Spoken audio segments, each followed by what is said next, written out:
mga ka-backyard, welcome back to JBM Aquayard. Magandang umagang muli sa ating mga subscribers at ating mga viewers. So bago ang lahat ay gusto ko munang pasalamatan si Sir Dexter ng Dexter's World. So ayun, maraming salamat sa iyo, Dexter's World, dahil nai-shoutout niya tayo sa kanyang YouTube channel. Alam naman natin na napakarami ng kanyang subscribers at talagang kilalang kilala siya, hindi lang dito sa Pilipinas, pati sa buong mundo. So ayun, Sir Dexter, maraming salamat sa iyo. At maraming salamat din sa iyo dahil sinuportahan mo ang ating product, itong powder mix. Maraming salamat sa iyo at maraming salamat sa pag-review mo ng aming product. Ito nga ang powder mix. At ngayong umaga, napaka-espesyal ng ating pag-uusapan dahil ituturo ko sa inyo kung paano kayo magsisimula ng inyong sariling backyard ornamental fish farming. So ituturo ko sa inyo step by step yung mga procedures na aking ginawa at kung ano yung plano na aking ginawa at kung magkano yung aking nagastos. At hindi lang yun, at ipapakita ko rin sa inyo kung paano ba yung daily task na aking ginagawa para mapatakbo ang isang backyard ornamental fish farming. So ito mga ka-backyard, panoorin natin.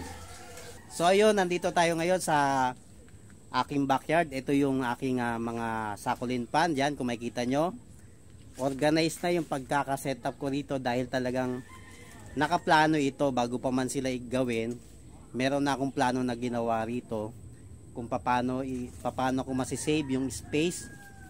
Kasi yun ang tuturo ko sa inyo. Unang-una, kung gusto nyo mag-start ng inyong sariling backyard ornamental fish farming, kailangan meron kayong space. So yun, i-consider nyo kung gaano kalaki ang space ninyo. So pwede naman kayo mag-start kahit na maliit yung space ninyo, pero magiging limited lang yung inyong magiging mga succulent pond o kahit anumang pond na gusto nyo gawin. Gusto nyo cement pond, gusto nyo trapal pond, gusto nyo succulent pond, walang problema yung as long as meron kayong space sa inyong bakuran. For example, meron na kayong space na napili sa inyong bakuran, planuhin nyo muna kung gaano kalaki ang ilalagay nyo mga pond para hindi sayang yung space. Pwede nyo namang sukatin yung area nyo, then planuhin nyo kung ilan yung ilalapat niyo. Pwede kayong maglagay ng layer gaya ng una ko na ituro na mga layer na trapal pond. Imagine mo kung ganito lang yung space mo, so 5 lang yung mailalagay mo pag ganito lang ginawa mong setup. Unlike pag nilagyan mo yan ng layer, pwede kang gumawa ng 2 layer, 3 layers, depende na yun sa'yo kung paano mo sila i-access. So mas marami yung masisave mo, mas marami yung magagawa mo mga trapal pond. So wala namang kaso yon kahit na naka-layer ka, as long as meron silang sunlight na nare-receive, okay na okay sa mga isda yun. So kaya ako napili yung ganito ng setup, hindi ko na ginawang layer dahil nga ito ay outdoor. So pag outdoor kasi ang setup, pag layer ang ginawa ko, mababasa yung mga kahoy. Tendency nun, wala pang 1 taon, sira na kaagad yung aking mga ginawang mga succulent pond. So kaya ito, ang ginawa ko is yung material na water resistant para hindi agad masira yung aking mga pond. So yun na i-consider nyo unang-una.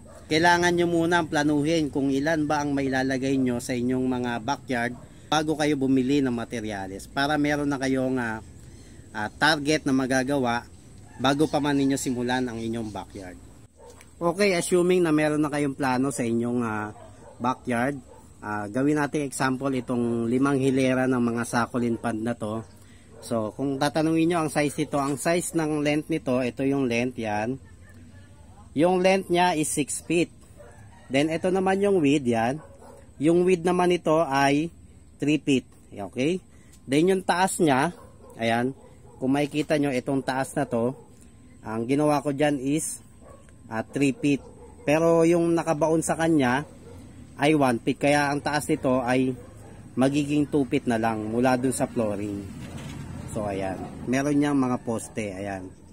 Ito yung mga poste nila. So isa yon sa i-consider ninyo, kailangan yung pamoste ninyo is matibay. So ano ba yung ginamit kong pamoste dito? Ito yung kawayan na yung purong kawayan kung tawagin. Kung makikita nyo kasi makakapal sila, ayan. Hindi mo yan basta-basta mahihiwa sa gitna dahil sobrang kapal nito. Kaya napakaganda nitong pamoste. Hindi siya mabilis mabulo kahit nakita nyo, ayan na may tubig, kahit na natutubigan. Hindi yan basta-basta nabubulok, hindi yan basta-basta nasisira. So ito yung example niyan, yan yung mga makakapal na kawayan. Yan yung ginagamit talagang pamposte yan. So kung bibilangin natin kung ilan ang nagamit ko na pamoste dito sa 5 succulent pan na to na ganito kalaki, gaya nga na binanggit ko na sa inyo kanina. Meron siyang 1, 2, 3, 4, 5, 6, 7, 8, 9, 10, 11, 12, 13, 14, 15, 16,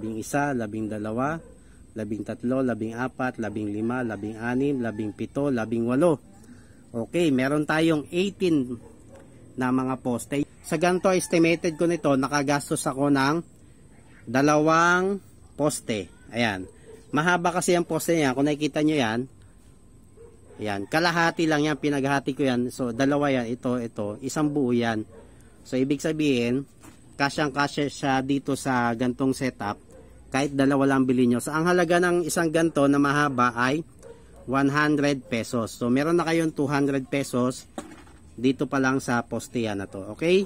Yung next ay itong yung mga pangdingding. Yan yung mga ginamit kong pang frame. Dito wag nyo na itong sundin kasi ito medyo manipis. Dito sa aking second batch na ginawa, kung mapapansin nyo yung ginawa kong pangdingding dyan ay ito, mas makapal. Ayan.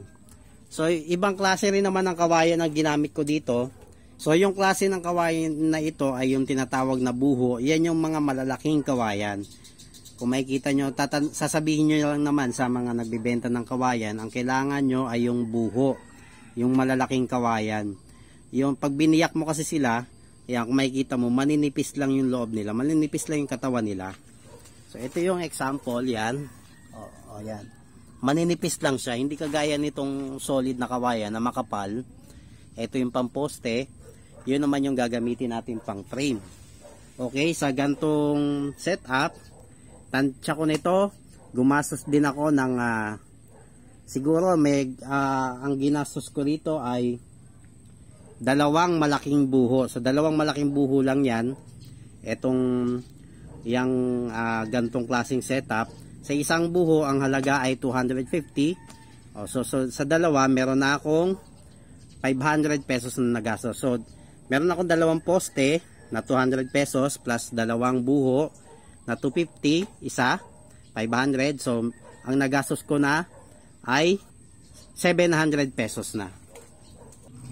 Okay, kung nakapag-setup na tayo ng ating frame para sa ating mga succulent pan, kailangan na natin siyang lagyan ng flooring. Hindi natin basta-basta pwedeng ilagay itong mga succulent na to, itong mga laminated sack na yan, dahil bubutasin niya nung matutulis na bagay sa ilalim. So kailangan muna natin siyang lapatan ng ibang mga bagay gaya ng sako. Pwede kayong gumamit ng sako or pwede kayong gumamit ng karton. So nasa sa inyo na kung anong pipiliin nyo. Pero para sa akin, mas maganda ang sako kasi hindi siya kagad-agad nabubulok.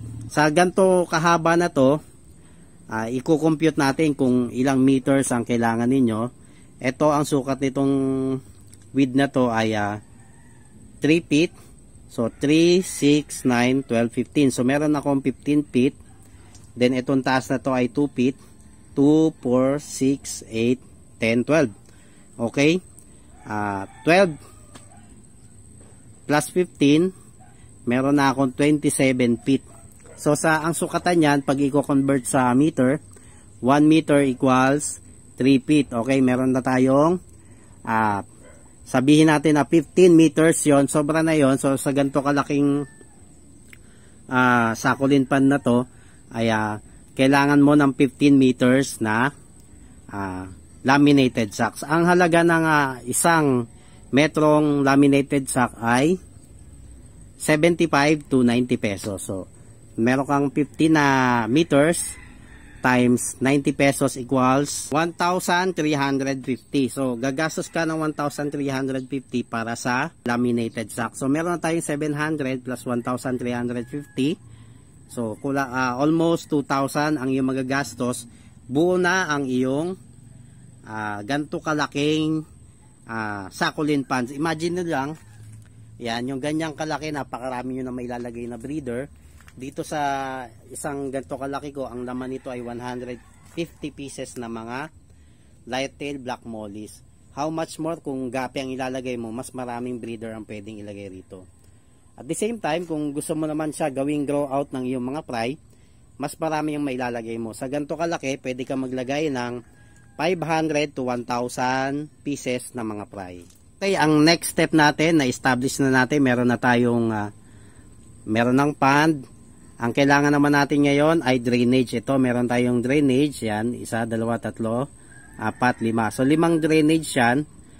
Then, yung drainage na yan, makikita mo yan, connected dyan. Yan, dugtong-dugtong yan. Ayan, ito yung pinakalabas niya. Ayan, lalabas yan dito sa labas. Ayun na yung pinakadulo. So, doon na lalabas yung dumi. Doon na lalabas yung tubig. Okay, sa ganito, gumamit ako ng 2 PVC pipe na medya. Sabihin nyo lang sa hardware, medya. So, ang cost nun ay, hindi ko lang tanda, pero mag-canvas na rin kayo. Siguro, 150 ang isa. So, 150, meron kang 300. Then, meron pa tayong kailangan bilhin, yung T-connector naman sa ilalim. Kasi kailangan natin sila pagkabitin para maging connected sila. Kailangan natin ng T-connector.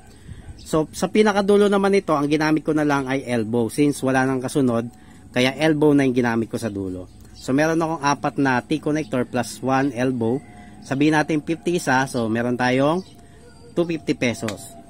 So, 250 plus 300 equals 550. So, bago nyo ilagay itong laminated sack na to, kailangan naka-install na itong mga PVC pipe na yan. Kasi yan yung magiging drainage ninyo. Yung itong part na to, lalagyan nyo lang ng semento yan para hindi siya gumalaw. Kasi pag hindi nyo nilagyan ng semento, pag tinanggal nyo yan, kasi ito naaalis-alis yan. So ipapakita ko sa inyo. Kaya kong alisin yan kasi pag nagde-drainage kami, ayan. Ayan. Kung makikita nyo, yan. So natatanggal ko yan. Tapos pwede ko rin ibalik pagkatapos namin mag-water change. So napakadali lang mag-water change dito dahil meron siyang drainage system. Pag hindi nyo nilagyan ng semento ito, pag tinanggal nyo tong PVC na yan, tendency niyan gagalaw yan, gagalaw sa ilalim, gagalaw yan. So madi-disalign sila.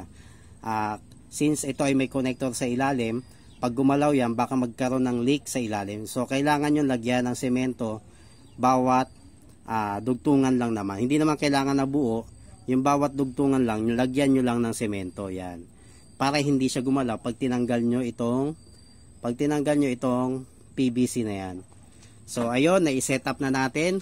Assuming ganito na yung itsura ng inyong mga sakulin or laminated sack pond. Ang pinakalas na gagawin natin, of course, kailangan natin ng net. Imagine niyo yung ganito kainit, napakainit niyan. Ito wala tong net. Yan, napakainit niyan. Actually, masakit na sa paa yung init niya kasi habang nagbibideo ako, nakalabas yung isa kong paa. So, napapaso na yung paa ko. How much more kung sa isda natin yan ilalagay, talagang maluluto sila. Kaya importante na lagyan natin ng net. Ang tawag dito ay 70% shades na net. Mas maganda kung net ang bibili nyo dahil ito, nylon ito, pang matagalan na yan. Yan. Sa inyo, pwede kayong maglagay ng, pwede kayong mag-setup ng yero na nakaganyan, pero mas mahal yon. Sa isang yero pa lang, mahal na. So, ito, mas mura kasi ito. Ito, ang nagkakahalaga lang to ng 150 per meter. So, sa ganito kalaki, siguro ito, nasa 5 meters lang ito. Kasi ito, bumili ako nito, 10 meters yan. Itong isa, pinaghati ko yan. Ito, tsaka, ayan. Ayan. So, dalawa yan, magkarugtong yan. 10 meters yan. So, meron ako ditong 4 na hilera ng laminated sack pond. Then dito naman, ayan. So ibig sabihin 5 meters lang kailangan nyo na 70% shades na net. So yung isang metro ay nagkakahalaga ng 150 sa 5 meters. Yan ay 750. So in total makakagastos ka ng 3,000 mahigit. So sabihin natin 3,200, 3,500. So yun na yung pinaka-estimated niya. Pinakamalaki na yung 3,500 na magagastos mo sa gantong setup. So meron ka ng sarili mong backyard na hindi lang siya basta-basta backyard dahil malaki ito, mas marami kang mapuproduce at yung pinuhunan mo na 3,500, mabilis yun nababalik. Marami kayong pwedeng pagpilian ng mga ornamental fish. Pwede nyo lagyan ng goldfish, pwede nyo lagyan ng molly, pwede nyo lagyan ng platy, pwede nyo lagyan ng gapi. So, ang may recommend ko sa inyo para mas mabilis na bumalik yung inyong naipuhunan ay maggapi kayo. Kasi sa gapi, pwede kang bumili ng 300 to 500 per trio. So, tatlong ano na yon, dalawang female, isang male, sa halagang 300 to 500. So yun yung mga mid-level na mga gapi. So depende sa inyo kung gusto niyo ng mga class A, pwede ninyong taasan ng inyong budget. So depende sa budget nyo yung ilalagay nyo rito. So depende yon sa investment na gusto niyo i-invest para mag-start ng inyong sariling backyard farming. So ayun mga ka-backyard, naituro ko na sa inyo ang complete details kung paano pa ipaganahin ang gantong klaseng ornamental fish backyard farming. Ayan, meron na kayong idea. So gawin nyo na lang step by step para kayo ay magkaroon ng extra income. Gaya nga sinasabi ko sa inyo, meron din namang extra income sa ganitong klase ng negosyo. Dahil nga kung nakatiwangwang lang naman ang backyard ninyo, sayang, di ba? Lumilipas yung mga panahon na nakatiwangwang lang yun, hindi naman siya nagge-generate ng income. So gawin nyo na ganito. Total, ikaw naman ay mahilig sa gantong paghahabi. Hindi ka naman aabot sa dulo ng video na ito kung hindi ka mahilig sa gantong klase ng hobby. Kaya sinisigurado ko na pag sinunod mo yung ating ginawang instruction kung paano ba backyard farming, ay magkakaroon ka kaagad ng extra income. Kaya mga ka-backyard, kung ikaw ay bago lang dito sa ating channel at mahilig ka sa gantong klaseng mga ornamental fish at naiengganyo ka rin na pasukin yung gantong klase ng business, kung makikita nyo naman, ayan, nakaka-refreshing talaga, lalo pag nakikita nyo yung mga isda na lumalangoy dyan, talagang nakakalibang. So ano pang hinihintay mo, i-click mo lang yung subscribe button sa baba, then wag mong kalimutan din i-click yung ating notification bell, nandito lang din yan sa baba, para naman pag tayo may mga panibagong video uploads ay agad kang manonotify sa mga kaganapan dito sa ating backyard. Maraming salamat sa pagtangkilik. Magkita-kita tayong muli sa mga susunod pang episode dito lang sa JBM Aquayard.